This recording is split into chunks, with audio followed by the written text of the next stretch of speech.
ಯಾತನೆ, ನೋವು ಮತ್ತು ಯಾತನೆಯ ಅರ್ಥವೇನು? ನೀವು ಯಾತನೆ ಪಡುವಾಗ, ನಿಮಗೆ ನೋವಿರುವಾಗ ಅದರ ಅರ್ಥವೇನು? ಸ್ಥೂಲ ದೇಹದ ನೋವಿಗೆ ಒಂದು ಅರ್ಥವಿದೆ, ಆದರೆ ಪ್ರಾಯಶಃ ನಾವು ಮಾನಸಿಕ ನೋವು ಮತ್ತು ಕಷ್ಟದ ಬಗ್ಗೆ ಮಾತನಾಡುತ್ತಿದ್ದೇವೆ. ಮಾನಸಿಕ ನೋವು ಮತ್ತು ಕಷ್ಟದ ಬೇರೆ ಬೇರೆ ಮಟ್ಟಗಳಲ್ಲಿ ಬೇರೆ ಬೇರೆ ಅರ್ಥಗಳಿವೆ. ಕಷ್ಟಪಡುವುದರ ಅರ್ಥವೇನು? ಕಷ್ಟಪಡುವುದರ ಅರ್ಥವನ್ನು ಕಂಡುಹಿಡಿಯಲು ನೀವೇಕೆ ಅಪೇಕ್ಷಿಸುತ್ತೀರಿ? ಅದಕ್ಕೆ ಅರ್ಥವಿಲ್ಲ ಎಂದಲ್ಲ, ಅದರ ಅರ್ಥವನ್ನು ಈಗ ನೀವು ಏಕೆ ಅಪೇಕ್ಷಿಸುತ್ತೀರಿ? ನೀವು ಕಷ್ಟಪಡುವುದರ ಕಾರಣವನ್ನು ಕಂಡುಹಿಡಿಯಲು ಬಯಸುವುದೇಕೆ? ನಾನೇಕೆ ಕಷ್ಟಪಡುತ್ತಿದ್ದೇನೆ ಎಂಬ ಪ್ರಶ್ನೆಯನ್ನು ನಿಮಗೆ ನೀವು ಹಾಕಿಕೊಂಡು ಅದರ ಕಾರಣವನ್ನು ಹುಡುಕುವಾಗ ನೀವು ಕಷ್ಟದಿಂದ ತಪ್ಪಿಸಿಕೊಳ್ಳುತ್ತಿಲ್ಲವೇ? ಕಷ್ಟದ ಅರ್ಥವನ್ನು ಅನ್ವೇಷಿಸುವಾಗ ನಾನು ಅದರಿಂದ ದೂರ ಹೋಗುತ್ತಿಲ್ಲವೇ? ಅದರಿಂದ ನುಣುಚಿಕೊಳ್ಳುತ್ತಿಲ್ಲವೇ ಮತ್ತು ಅದರಿಂದ ಪಲಾಯನ ಮಾಡುತ್ತಿಲ್ಲವೇ? ಇರುವ ಸಂಗತಿ ಏನೆಂದರೆ, ನಾನು ಕಷ್ಟಪಡುತ್ತಿದ್ದೇನೆ. ನನ್ನ ಮನಸ್ಸನ್ನು ಅದರ ಬಗ್ಗೆ ಆಲೋಚನೆಯಲ್ಲಿ ತೊಡಗಿಸಿ, ಈಗ ಕಷ್ಟ ಏಕೆ ಎಂದು ಕೇಳಿದ ಕೂಡಲೇ ಕಷ್ಟದ ತೀವ್ರತೆಯನ್ನು ನಾನು ತಗ್ಗಿಸಿಬಿಟ್ಟಿದ್ದೇನೆ. ಬೇರೆ ಶಬ್ದಗಳಲ್ಲಿ ಹೇಳುವುದಾದರೆ, ನಾವು ಕಷ್ಟವನ್ನು ತಗ್ಗಿಸಲು, ಉಪಶಮನ ಮಾಡಲು, ದೂರವಿಡಲು, ಅದಕ್ಕೆ ವಿವರಣೆ ಕೊಟ್ಟು ತಳ್ಳಿಬಿಡಲು ಅಪೇಕ್ಷಿಸುತ್ತೇವೆ. ನಿಜವಾಗಿಯೂ ಈ ರೀತಿ ಮಾಡುವುದರಿಂದ ಕಷ್ಟವನ್ನು ಅರ್ಥ ಮಾಡಿಕೊಳ್ಳಲು ಆಗುವುದಿಲ್ಲ. ಆದ್ದರಿಂದ ಓಡಿ ಹೋಗಬೇಕೆಂಬ ಅಪೇಕ್ಷೆಯಿಂದ ನಾನು ಬಿಡಿಸಿಕೊಂಡರೆ ಆಗ ಕಷ್ಟದ ತಿರುಳನ್ನು ಅರಿಯಲು ಪ್ರಾರಂಭಿಸುತ್ತೇನೆ. ಕಷ್ಟವೆಂದರೇನು? ಅದು ಕ್ಷೋಭೆಯನ್ನುಂಟು ಮಾಡುತ್ತದೆ ಅಲ್ಲವೇ? ಬೇರೆ ಬೇರೆ ಮಟ್ಟಗಳಲ್ಲಿ, ಸ್ಥೂಲ ಮಟ್ಟದಲ್ಲಿ ಮತ್ತು ಸುಪ್ತ ಪ್ರಜ್ಞೆಯ ವಿವಿಧ ಮಟ್ಟಗಳಲ್ಲಿ ಕ್ಷೋಭೆಯನ್ನುಂಟು ಮಾಡುತ್ತದೆ. ಕ್ಷೋಭೆಯ ತೀಕ್ಷ್ಣ ಸ್ವರೂಪ ನನಗಿಷ್ಟವಿಲ್ಲ. ನನ್ನ ಮಗ ಸತ್ತು ಹೋಗಿದ್ದಾನೆ, ನಾನು ಅವನ ಸುತ್ತ ಅಥವಾ ನನ್ನ ಮಗಳ ಸುತ್ತ ಅಥವಾ ನನ್ನ ಗಂಡನ ಸುತ್ತ ಅಥವಾ ಬೇರೊಬ್ಬ ವ್ಯಕ್ತಿಯ ಸುತ್ತ, ನನ್ನ ಸುತ್ತ ನನ್ನ ಎಲ್ಲ ಆಶಾ ಗೋಪುರಗಳನ್ನು ಕಟ್ಟಿಕೊಂಡಿದ್ದೇನೆ. ಅವನು ಏನಾಗಬೇಕೆಂದು ನಾನು ಬಯಸಿದ್ದೆನೋ ಅವನನ್ನು ಆ ಎಲ್ಲ ವಿಷಯಗಳಿಂದಲೂ ಸುತ್ತುವರಿಸಿ ಪ್ರತಿಷ್ಠೆ ಮಾಡಿದ್ದೇನೆ ಮತ್ತು ಅವನನ್ನು ನನ್ನ ಸಂಗಾತಿಯನ್ನಾಗಿ ಇರಿಸಿಕೊಂಡಿದ್ದೇನೆ ಇತ್ಯಾದಿ. ಇದ್ದಕ್ಕಿದ್ದಂತೆ ಅವನು ಹೊರಟು ಹೋದನು. ಆದ್ದರಿಂದ ಕ್ಷೋಭೆಯುಂಟಾಗಿದೆ ಅಲ್ಲವೇ? ಆ ಕ್ಷೋಭೆಯನ್ನು ನಾನು ಕಷ್ಟ ಅಥವಾ ಯಾತನೆ ಎಂಬುದಾಗಿ ಕರೆಯುತ್ತೇನೆ. ಆ ಯಾತನೆ ನನಗೆ ಇಷ್ಟವಾಗದಿದ್ದರೆ ಆಗ ನಾನು ಈ ರೀತಿ ಹೇಳುತ್ತೇನೆ, ನಾನು ಏತಕ್ಕಾಗಿ ಯಾತನೆ ಪಡುತ್ತಿದ್ದೇನೆ? ನಾನು ಅವನನ್ನು ಎಷ್ಟೊಂದು ಪ್ರೀತಿಸುವೆ. ಅವನು ಹೀಗಿದ್ದನು, ನಾನು ಅದನ್ನು ಪಡೆದಿದ್ದೆ. ಶಬ್ದಗಳ ಮೂಲಕ, ನಾಮಪಟ್ಟಿಗಳ ಮೂಲಕ, ನಂಬಿಕೆಗಳ ಮೂಲಕ ನಮ್ಮಲ್ಲಿ ಅನೇಕರು ತಪ್ಪಿಸಿಕೊಳ್ಳುವಂತೆ ನಾನು ತಪ್ಪಿಸಿಕೊಳ್ಳಲು ಯತ್ನಿಸುತ್ತೇನೆ. ಅವು ನಿದ್ದೆ ಬರಿಸುವ ಮದ್ದಿನಂತೆ ಕೆಲಸ ಮಾಡುತ್ತವೆ. ನಾನು ಆ ರೀತಿ ಮಾಡದಿದ್ದರೆ ಏನು ಸಂಭವಿಸುತ್ತದೆ? ಆಗ ನಾನು ಸುಮ್ಮನೆ ಯಾತನೆಯ ಅರಿವಿನಲ್ಲಿರುತ್ತೇನೆ. ನಾನು ಅದನ್ನು ನಿಂದಿಸುವುದಿಲ್ಲ, ಅದನ್ನು ಸಮರ್ಥಿಸಿಕೊಳ್ಳುವುದಿಲ್ಲ. ನಾನು ಯಾತನೆ ಪಡುತ್ತಿದ್ದೇನೆ. ಆಗ ನಾನು ಅದರ ಚಲನೆಯನ್ನು ಹಿಂಬಾಲಿಸಬಲ್ಲೆ ಅಲ್ಲವೇ? ಆಗ ನಾನು ಯಾತನೆಯ ಅರ್ಥದ ತಿರುಳನ್ನು ಹಿಂಬಾಲಿಸಬಲ್ಲೆ. ನಾನು ಹಿಂಬಾಲಿಸುತ್ತೇನೆ ಎಂದರೆ ಅದನ್ನು ಅರ್ಥ ಮಾಡಿಕೊಳ್ಳಲು, ಅರಿಯಲು ಪ್ರಯತ್ನಿಸುತ್ತಿದ್ದೇನೆ ಎಂಬುದಾಗಿ ತಿಳಿಯಬೇಕು. ಅದರ ಅರ್ಥವೇನು? ಯಾತನೆ ಪಡುತ್ತಿರುವುದು ಯಾವುದು? ಯಾತನೆ ಏತಕ್ಕಾಗಿ ಇದೆ ಎಂಬುದಲ್ಲ, ಯಾತನೆಗೆ ಕಾರಣವೇನು ಎಂಬುದೂ ಅಲ್ಲ. ಆದರೆ ವಾಸ್ತವವಾಗಿ ಏನು ಸಂಭವಿಸುತ್ತಿದೆ? ನೀವು ಈ ವ್ಯತ್ಯಾಸವನ್ನು ಗಮನಿಸುತ್ತಿದ್ದೀರೋ ಅಥವಾ ಇಲ್ಲವೋ ನನಗೆ ತಿಳಿಯದು. ಆಗ ನಾನು ಸುಮ್ಮನೆ ಯಾತನೆಯ ಇರುವಿಕೆಯ ಎಚ್ಚರದ ಅರಿವಿನಲ್ಲಿರುತ್ತೇನೆ. ಯಾತನೆ ನನ್ನಿಂದ ಪ್ರತ್ಯೇಕವಾಗಿರುವುದಿಲ್ಲ. ನಾನು ಯಾತನೆಯನ್ನು ನೋಡುತ್ತಿರುವ ಒಬ್ಬ ವೀಕ್ಷಕನಾಗಿರುವುದಿಲ್ಲ. ಅದು ನನ್ನ ಒಂದು ಭಾಗವಾಗಿದೆ. ಅರ್ಥಾತ್ ನನ್ನ ಸಮಗ್ರ ಜೀವ ಯಾತನೆ ಅನುಭವಿಸುತ್ತಿದೆ. ಆಗ ನಾನು ಯಾತನೆಯ ಚಲನೆಯನ್ನು ಅನುಸರಿಸಲು ಮತ್ತು ಅದು ಎಲ್ಲಿಗೆ ಕರೆದೊಯ್ಯುತ್ತದೆ ಎಂಬುದನ್ನು ನೋಡಲು ಸಮರ್ಥನಾಗುತ್ತೇನೆ. ನಾನು ಆ ರೀತಿ ಮಾಡಿದರೆ ಅದು ಖಂಡಿತವಾಗಿಯೂ ತೆರೆದುಕೊಳ್ಳುತ್ತದೆ ಅಲ್ಲವೇ? ಆಗ ನಾನು ನನ್ನ ಮೇಲೆ ವಿಶೇಷವಾಗಿ ಒತ್ತು ಹಾಕಿದ್ದೇನೆಯೇ ಹೊರತು ನಾನು ಪ್ರೀತಿಸುವ ವ್ಯಕ್ತಿಯ ಮೇಲಲ್ಲ ಎಂಬುದು ನನಗೆ ಗೋಚರವಾಗುತ್ತದೆ. ಅವನು ನನ್ನ ದುಃಖದಿಂದ, ನನ್ನ ಏಕಾಂಗಿತನದಿಂದ, ನನ್ನ ದುರದೃಷ್ಟದಿಂದ ನನ್ನನ್ನು ಮುಚ್ಚಿಡುವ ಮುಸುಕಿನಂತಿದ್ದನು ಅಷ್ಟೇ. ನಾನು ಏನಾಗಬೇಕೆಂದು ಬಯಸಿದ್ದೆನೋ ಅದಾಗಿಲ್ಲವಾದ್ದರಿಂದ ಅವನು ಅದಾಗುತ್ತಾನೆಂದು ನಾನು ನಂಬಿಕೊಂಡಿದ್ದೆನು. ಈಗ ಅದು ಹೊರಟು ಹೋಯಿತು. ನಾನು ಉಳಿದುಕೊಂಡಿದ್ದೇನೆ. ನನಗೆ ದಾರಿ ತಪ್ಪಿದಂತಾಗಿದೆ. ನಾನು ಏಕಾಂಗಿಯಾಗಿದ್ದೇನೆ.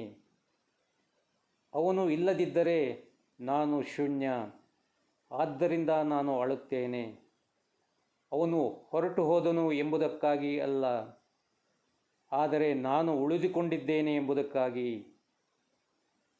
ನಾನು ಒಂಟಿಯಾಗಿ ಬಿಟ್ಟೆ ಈ ಒಂದು ಸ್ಥಿತಿಗೆ ಬಂದು ತಲುಪುವುದು ಬಹಳ ಕಠಿಣ ಅಲ್ಲವೇ? ನಾನು ಏಕಾಂಗಿಯಾಗಿದ್ದೇನೆ. ಈ ಏಕಾಂಗಿತನದಿಂದ ಬಿಡುಗಡೆ ಹೊಂದುವುದು ಹೇಗೆ ಎಂದು ಸುಮ್ಮನೆ ಹೇಳುವುದಕ್ಕಿಂತಲೂ ನಿಜವಾಗಿಯೂ ಗುರುತಿಸುವುದು ಬಹಳ ಕಷ್ಟ. ಸುಮ್ಮನೆ ಬಾಯಿಯಲ್ಲಿ ಹೇಳಿದರೆ ಅದು ತಪ್ಪಿಸಿಕೊಳ್ಳುವ ಒಂದು ಮಾರ್ಗ. ಆದರೆ ಅದನ್ನು ಪ್ರಜ್ಞಾವತ್ತಾಗಿ ಅರಿತು ಅದರೊಡನೆಯೇ ಉಳಿದುಕೊಂಡು ಅದರ ಚಲನೆಯನ್ನು ನೋಡುವುದು ಕಠಿಣವಾದ ಕೆಲಸ. ನಾನು ಇದನ್ನು ಒಂದು ಉದಾಹರಣೆಯನ್ನಾಗಿ ಮಾತ್ರ ತೆಗೆದುಕೊಂಡಿದ್ದೇನೆ. ಕ್ರಮಕ್ರಮವಾಗಿ ಅದು ಅರಳಲು, ತೆರೆದುಕೊಳ್ಳಲು ಅವಕಾಶ ಕೊಟ್ಟರೆ ನಾನು ದಾರಿ ಕಾಣದವನಾಗಿರುವುದರಿಂದ ಯಾತನೆ ಪಡುತ್ತಿದ್ದೇನೆ ಎಂಬುದು ನನಗೆ ಗೋಚರವಾಗುತ್ತದೆ.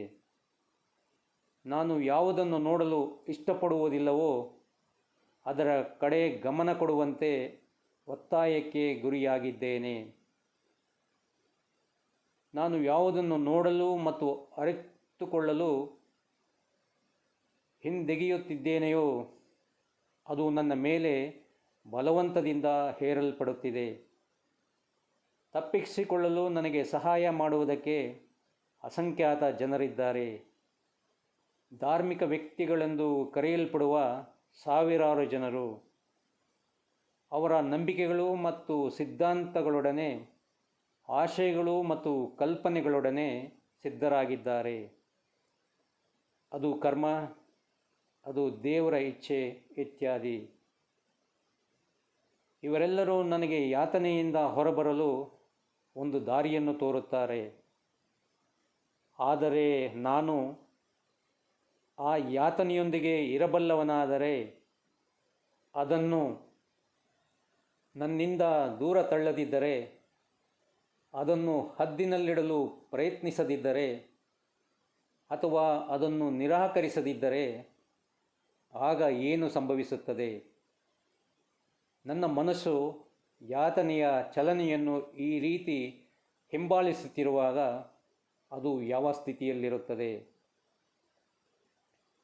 ಯಾತನೆ ಎಂಬುದು ಕೇವಲ ಒಂದು ಶಬ್ದವೇ ಅಥವಾ ವಾಸ್ತವಿಕತೆಯೇ? ಅದು ಒಂದು ವಾಸ್ತವಿಕತೆಯಾಗಿದ್ದು ಬರಿಯ ಶಬ್ದವಾಗಿಲ್ಲದಿದ್ದರೆ ಆಗ ಆ ಶಬ್ದಕ್ಕೆ ಯಾವ ಅರ್ಥವೂ ಇಲ್ಲ. ಆದ್ದರಿಂದ ತೀವ್ರವಾದ ನೋವಿನ ಭಾವನೆ ಮಾತ್ರ ಇರುತ್ತದೆ. ಈ ನೋವು ಯಾವುದರ ಬಗ್ಗೆ? ಅದು ಒಂದು ಕಲ್ಪಿತ ಚಿತ್ರದ ಬಗ್ಗೆ, ಒಂದು ಅನುಭವದ ಬಗ್ಗೆ, ನೀವು ಪಡೆದಿರುವ ಅಥವಾ ಪಡೆಯದಿರುವ ಒಂದು ವಸ್ತುವಿನ ಬಗ್ಗೆ. ನೀವು ಅದನ್ನು ಪಡೆದಿದ್ದರೆ ಅದನ್ನು ಸುಖವೆಂದು ಕರೆಯುತ್ತೀರಿ, ಅದನ್ನು ಪಡೆದಿಲ್ಲದಿದ್ದರೆ ಅದು ನೋವಾಗುತ್ತದೆ. ಆದ್ದರಿಂದ ನೋವು, ದುಃಖ ಎಂಬುದು ಒಂದು ವಸ್ತುವಿನೊಡನೆ ನೀವು ಹೊಂದಿರುವ ಸಂಬಂಧದಲ್ಲಿದೆ. ಆ ವಸ್ತು ಬರಿಯ ಶಾಬ್ದಿಕ ನಿರೂಪಣೆಯೇ ಅಥವಾ ಅದು ಒಂದು ವಾಸ್ತವಿಕತೆಯೇ? ಅರ್ಥಾತ್ ದುಃಖವಿದ್ದಾಗ ಅದು ಒಂದು ವಸ್ತುವಿಗೆ ಸಂಬಂಧಪಟ್ಟಂತೆ ಮಾತ್ರ ಇರುತ್ತದೆ, ಅದು ತನ್ನಷ್ಟಕ್ಕೆ ತಾನೇ ಇರಲಾರದು. ಭಯ ಯಾವ ರೀತಿಯಲ್ಲಿ ಒಂದು ವಸ್ತುವಿಗೆ ಸಂಬಂಧಪಟ್ಟಂತೆ ಮಾತ್ರ ಇರುತ್ತದೆಯೋ, ತನ್ನಷ್ಟಕ್ಕೆ ತಾನು ಇರಲಾರದೋ, ಅದೇ ರೀತಿಯಲ್ಲೇ ಯಾತನೆಯೂ ಕೂಡ ಒಬ್ಬ ವ್ಯಕ್ತಿಗೆ ಸಂಬಂಧಪಟ್ಟಂತೆ, ಒಂದು ನಡೆದ ಸಂಗತಿಗೆ ಸಂಬಂಧಪಟ್ಟಂತೆ, ಒಂದು ಭಾವನೆಗೆ ಸಂಬಂಧಪಟ್ಟಂತೆ ಇರುತ್ತದೆ. ಈಗ ನೀವು ಯಾತನೆಯ ಪೂರ್ಣ ಅರಿವಿನಲ್ಲಿದ್ದೀರಿ. ಆ ಯಾತನೆ, ಕಷ್ಟ ನಿಮ್ಮಿಂದ ಪ್ರತ್ಯೇಕವಾಗಿದೆಯೇ?